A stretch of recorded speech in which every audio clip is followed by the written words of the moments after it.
minutes as the designee of the Minority Leader. Thank you, Madam Speaker. Today I join my colleagues in calling for an immediate vote on disaster funding.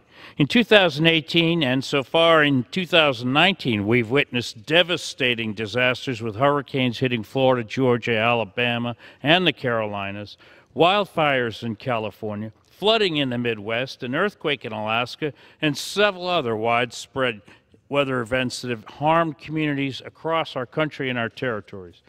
The people in our districts and states need our help, and it is our duty to fight for them.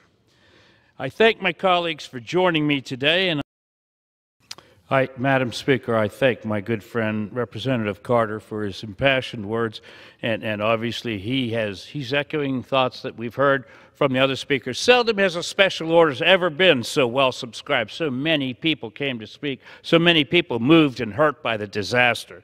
It leaves me with very little time, actually, but I do want to say a couple of things. I want to reiterate that this is an unprecedented event for timber. Nobody's ever seen this much timber on the ground. 3 million acres of timber. Think what that does to the foresters, the loggers, and the sawmills, and the military.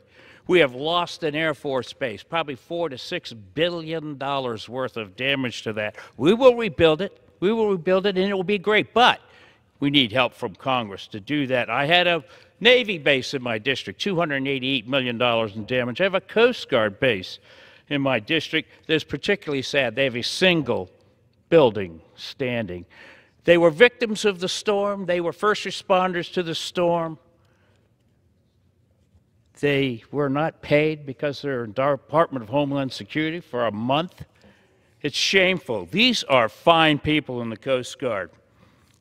We have housing problems right now. We have 30% of the homes in my home county are uninhabitable. 50% of the commercial real estate is not usable.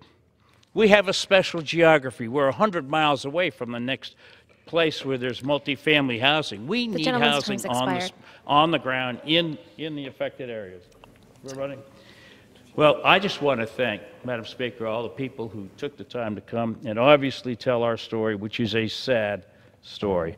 And I certainly urge the Congress to come to our rescue. That picture, by the way, is not 6 months old. It's 2 weeks old. The gentleman's time has expired. Thank you. Thank you.